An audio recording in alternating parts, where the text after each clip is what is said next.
Welcome to the Bariatric Nutrition Coach podcast, where we empower you with weight loss surgery, nutrition knowledge, mindset advice, and inspiration so you succeed in your weight and health journey. I'm your host, Jane Stoltz, and I am a bariatric dietitian who has helped over 1,300 people on their weight loss surgery journeys.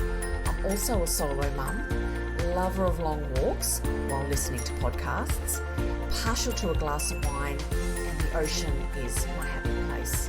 Join me as I dive deep into bariatric nutrition and lifestyle topics and deliver them to you in bite-sized, palatable episodes every Monday. Now let's go. Hello and happy new year. Happy 2024. This is my first podcast for the year, and I'm recording this solo podcast not just in audio, but I'm actually recording it in Zoom. So going forward, as much as I can, I'm going to be doing my podcasts in a video form so they can be audio in my app, but also go into YouTube as much as possible so people can watch the podcast as well. So I'll be doing some solo episodes as well as some episodes with guests. So today's episode, I think, is very timely. I've chosen it because of this time of the year after the holiday season, or some people still may be in, it's early January, so people will still be in holiday mode, but I think it's a very timely discussion. I've called the topic "Drifted Off Track. How do you respond?" ? And I'm going to talk through all my thoughts and maybe pose some questions for you to reflect on. So if this is something that you have drifted off track, or even if you have in the past, this is an episode for you, because I'm going to be asking you to have a think about what do you do, what are your reflexes, where do you go when you drift off track in your bariatric journey. And let's be honest, you're going to drift off track at some point. You are human, you're not a machine. Things come up in life, whether they are not so positive things that push you off track, or just holidays and being outside of your normal routine. So I wanted to also start off and share a little bit more about myself, because I've been getting a lot of questions about how did I find my way into the area of bariatrics, weight loss surgery as a dietitian. And I wanted to share a bit more about myself, and then we'll get into the podcast today. I think it's nearly 30 years I've been a dietitian, and as you can imagine, a lot of practice as a dietitian is around weight loss. So I've done worked in a whole range of areas as a dietitian, and there's a lot of frustration that dietitians have working in the area of weight loss, because we've realised that diet and exercise does not work. And I'd been interested for a long time in the area of bariatrics and watching it evolve over many years, and really seeing the intervention that bariatric surgery is and the outcomes that it gives, and it changes people's lives. I really loved the area. When working as a dietitian, you can work in situations where you see a patient once or twice, or a person once or twice, and then they're off. I love working and getting to know my clients really well and working with people longer term. And that's another reason what really attracted me to the area of bariatrics. So it's just such an amazing area to work in. I really take my hat off to the people that are brave enough to take that leap and take charge of their health and their life. And so I moved slowly into the area of bariatrics. I've done some extra study through the Dietitians Australia in Australia to help with specialising in the area of bariatrics. And for nearly 4 years, I had my business located under the roof of a very busy bariatric centre, and the surgeon would do around 400 surgeries a year. So I have really solid experience working with people before surgery and after surgery in that really kind of acute setting, but also longer term. And through COVID, things changed, much more working online. I decided to take my business solely online. So that's a little bit around my journey of how I found my way into the area of bariatrics. I've worked nearly 6 years solely in the area, and people say, have I had bariatric surgery? I personally haven't. Have I struggled with weight when I was younger? Yes, I did. And I feel I've got some empathy and really understand the challenges that people go through. So that's a little bit about me.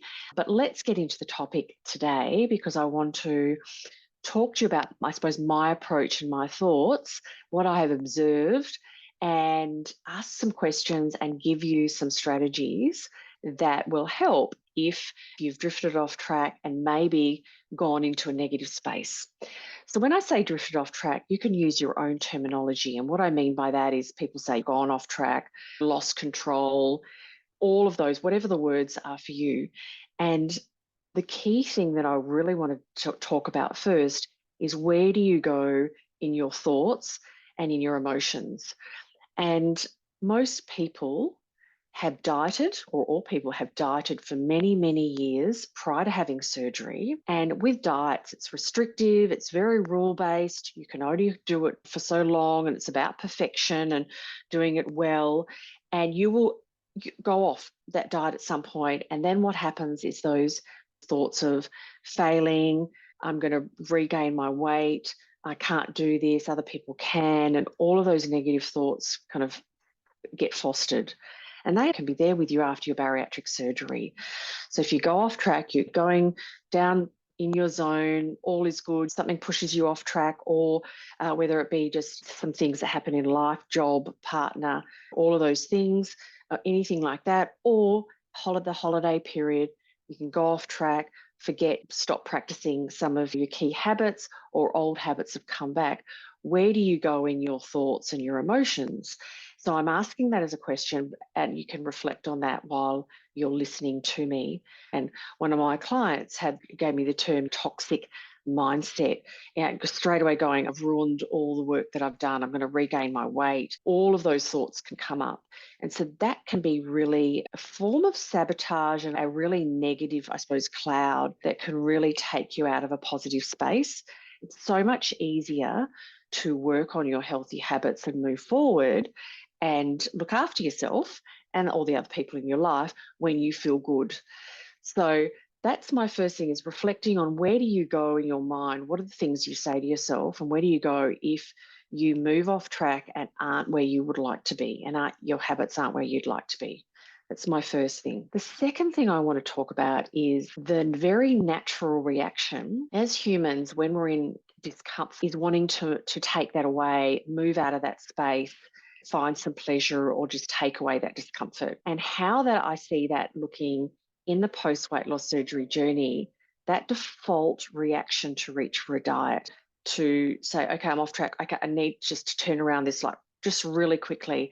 Okay, I've done keto before, I might be able to do that. Oh, what about the reset? Really just wanting to where they're at with the diet. And that is that old default way of behaving and trying to manage your weight and your health. And let's be honest, it doesn't work. What doesn't work? You tried it and you decided to have bariatric surgery. So it's not about, at this point, if you're going, yep, Jane, that's where I'm at, or I really relate to that. It's not about going, well, I shouldn't be doing that. It's just about, okay, why am I doing that? And self-compassion and observing all the behaviors, all that kind of the years that you spent in this pattern of going into a negative headspace and then trying to solve where your health and your weight with a diet. So it's just about observing it, reflecting and asking yourself why, and what are the things that trigger you to move into that space? What do you say to yourself? And what do you think? What is the plan with that diet just to take it away? So really observing can be really uncomfortable to observe, but it's a really valuable point to catch yourself and be really clear about your negative thinking and your default wanting to reach for a diet. And the reason why I'm talking about this first is because the more aware of you are of it, the easier it is then to catch yourself and say, okay, I was going to go down that rabbit hole. I was going to go down and berate myself and say all these things to myself, but actually I'm going to stop it. I'm going to be compassionate. I'm going to reflect on where I am at, and then I can decide in a more positive space how to move forward. So now I want to move into 3 that you can do when you notice yourself drifting off track, you notice yourself going into maybe a negative headspace, and thinking about a quick fix. And I'm going to take you through these 3 steps now and explain why they are so powerful. Let's start with number 1. And I've already touched a bit on number 1. Number 1 is acknowledging where you're at. So if people have just had surgery, really in those really early dietary stages, we're not doing this step. But for everyone else that I work with, because I work with people before surgery as well as every stage after surgery in my boot camp, we spend a period of self-observation of where am I at and a bit of a self-audit. And it's a bit of a reflection of what am I doing, what am I not happy that I'm doing, or what would I like to do more of, but with compassion. So it's about learning, because when we understand our patterns and our triggers better, we're more likely to pick up when we start going off track or we notice an old habit coming back, and we can catch it earlier. So it's about awareness. So the first step is about really observation, awareness, and acknowledging in a compassionate way. When you are kind to yourself, it is so much easier to choose a positive action as opposed to going down a negative. So number 1 is acknowledging, catching it.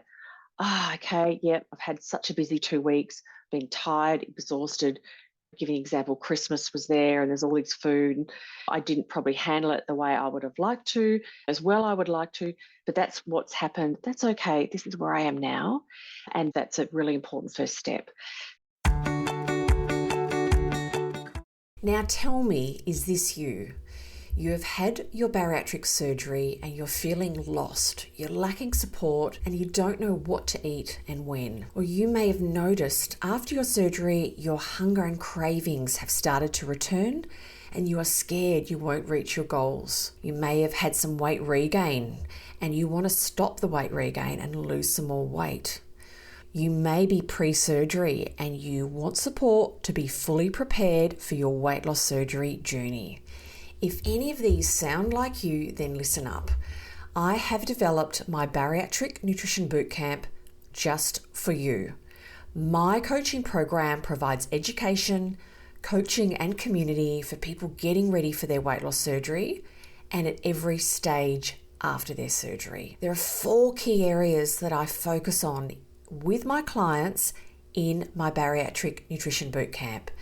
1 is the bariatric nutrition basics. You will learn what and how to eat so you feel satisfied, reach your protein and fluid goals, and have less cravings, and know how to manage your hunger in the future. Meal ideas and meal planning. You'll learn to plan meals and snacks that you like, so you have great options on hand when it comes time to eat. Also, we focus on mastering weight regain habits, identifying any habits that are stopping you from reaching your goals, and create manageable strategies to get back on the straight and narrow so you can manage your weight for the rest of your life. And also, I focus with my clients in my Bariatric Nutrition Bootcamp on learning to trust your body and food.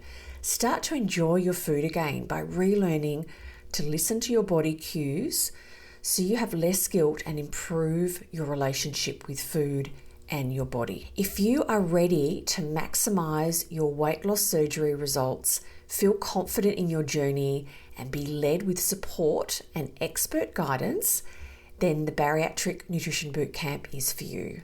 If you would like to know more about my coaching program, check out the link in the show notes.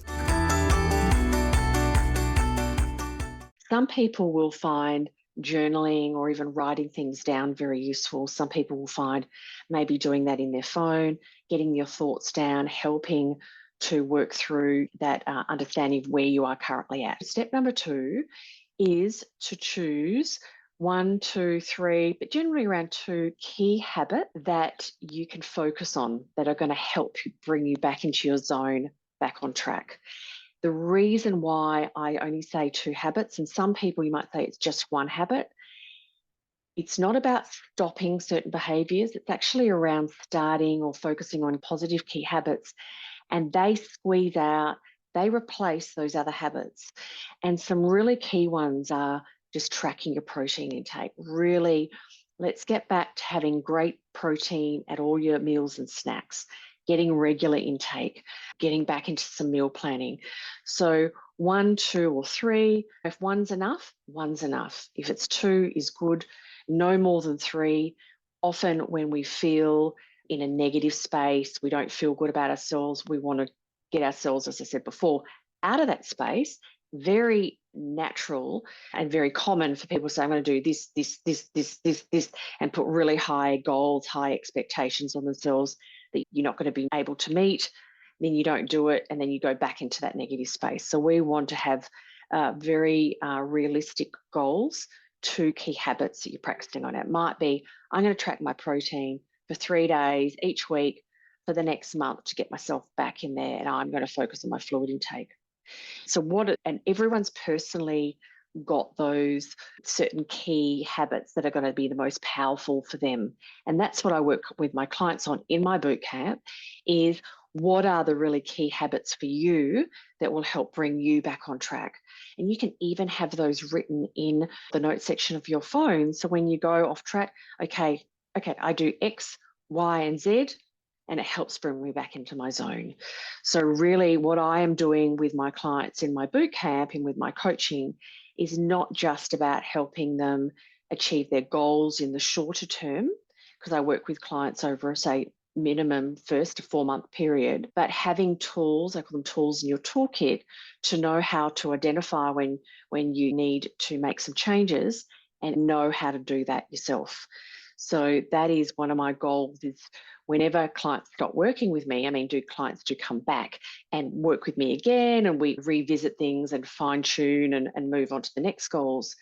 But I am looking to educate, support people to increase their tools in their toolkit for the long term. So the third point, or the third tip strategy that you can do if you found yourself, you've drifted off track, you have gone into that negative space. Well, first, with observing, acknowledging. Second, with choosing around 2 key habits. The third one is, I'm really passionate about people moving their body. So that's going to be different for different people. But why I include this is moving your body, and it's not from a weight loss perspective. I'm very passionate about people moving their body. It helps with negative thoughts, mental health, sleep, stress relief, all of those things. And I talk to my clients all the time about how can you move your body that puts a smile on your face. If you enjoy moving your body in a certain way, that's wonderful. You're more likely to keep doing it. And we can go back and say, what did you do when you were younger? Can you still do that now? Obviously, you need to and want to move your body in a way that's going to suit your physical capabilities. And maybe that does require you to even work with a specialist to help you move your body that is going to not cause more pain, and work with what you can do. So it's very personalised, but moving your body in a way that you enjoy is, I think, really, really important. And building that into your life is really important. And often we have activity as one of the goals with my clients when we start working together. Generally, there is a weight goal, but I encourage habit goals as well as activity goals. We're getting a lot of questions about what my boot camp looks like. My boot camp is a coaching program, and I've got 3 different levels in my program. So when people apply to work with me, we get to know each other, and there is obviously no pressure or obligation after applying to work with me, but we get to know each other and work out where they are in their bariatric journey, what support do they want to need, and which of those 3 options is going to best suit their needs, their coaching options. Every one of my options has private coaching, private one-on-one coaching. It really just depends on how much do you need. My fees are very affordable, and there's a lot of flexibility with payment. So if you have listened to this podcast and you feel that you're resonating with things that I'm talking about, you would like to have support, someone to coach you in your bariatric journey and learn and develop more tools in your toolkit, apply to work with me. We get to know each other and we get to see if we're right for each other, and we go from there. So thank you so much for listening to this podcast, my first of 2024. I am going to be endeavouring to do more of the podcasts on video, which we're going to, and I know I'm repeating myself from the beginning, but they're going to be going into YouTube, because for some people that's just, they would prefer to watch. Other people are very much, the podcasts are great. So this will be in both places. Happy New Year. Thank you so much for your support. If you have time, I would love you to rate and review my podcast. It helps other people decide to listen to this podcast. And I really, really appreciate your support. So bye for now. And I look forward to being back in your ears next week.